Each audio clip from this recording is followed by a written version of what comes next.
Welcome back to Halo Bricks. It's been a while since our last review here on the channel, but today I'm back and I'm really excited. I picked up the set today. It's the LEGO Brick Build Star Wars logo, set number 75407, and I have to say, it looks like a great set on the surface. Hopefully, I'll give you a good enough look at what this set has to offer so that you can form your own opinion by the end of the video. And if you're lucky, you might get a good price on the set now as well during May the 4th sale. I bought the set at my local toy store for a 25% discount, which I thought was pretty good. So hopefully this video will help you decide if this set is worth your money or not. Okay, so this set has that simple, plain looking black box design, but in this case, I actually think it looks very good. Mainly because when we see the Star Wars logo in the movies, it's always a black background, so it's pretty suiting in this case. On the back side of the box you will find the 1977 A New Hope poster, and on the left side you will find the famous phrase, "A long time ago in a galaxy far, far away." And I really love that detail.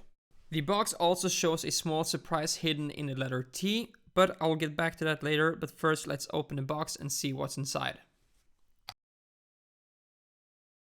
Okay, so inside the box we will find 700 pieces divided into 6 numbered bags and 2 instruction booklets. I really like that there are 2 instruction booklets. One person can build Star and the other one can build Wars, which is very convenient as instruction number 1 is Star and instruction number 2 is Wars. And to the most important thing, there are no stickers in the set, which I really enjoy. I honestly feel like they would cheat if they were using it, so I'm glad to see that they are long gone. So there's nothing too special about instruction, but at the beginning there's a nice introduction with some background on LEGO Star Wars and its partnership with Lucasfilm, plus a message from Jens Kronwolf Fredriksen, the creative lead for LEGO Star Wars. One thing I really liked is that each booklet features its own ship. As your progress bar, you have the Tantive 4 in one and Imperial Star Destroyer in the other. So the build itself is pretty straightforward. This is a complete brick build set, so there's no technique involved, but the way the parts connect is clever and it keeps things interesting. You also get a bit of a classic brick on brick building, so it strikes a good balance overall, and yeah, it's a simple but yet satisfying build. So the finished model looks super clean. The shape and the proportions of the logo are spot on, and from a distance it doesn't really look like LEGO. The surface is really smooth, which is not something you see that often. LEGO usually keeps their studs visible by design, but here the smooth finish just makes sense. It fits the clean look of the logo and it works well for a display piece like this. I also like that the black background isn't just flat. There's a bit of textures that break things up a little. It's subtle, but once you notice it, it looks great. The whole model is built as one solid unit, so it feels nice and sturdy, nothing falls off, and you can move it around without worrying about it breaking. The back is clean too, it follows the same shape as the front, so it looks good from any angle, meaning that if you have it on a shelf, it's gonna look good even if the backside is exposed.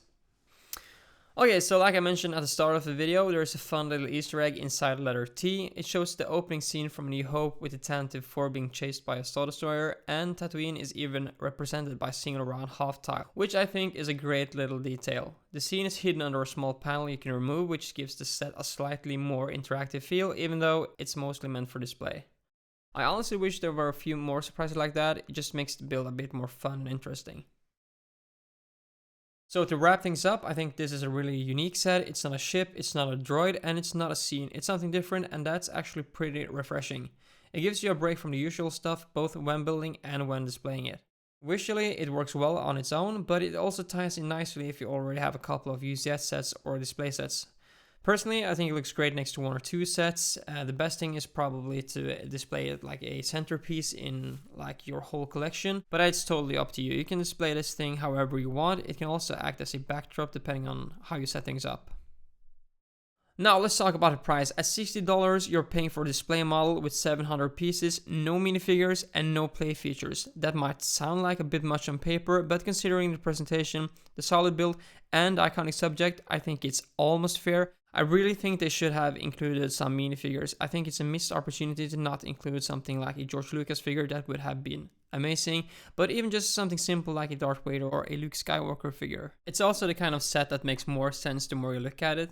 The shaping, the hidden micro scene, the texture, all those details makes it feel more premium than it first appears.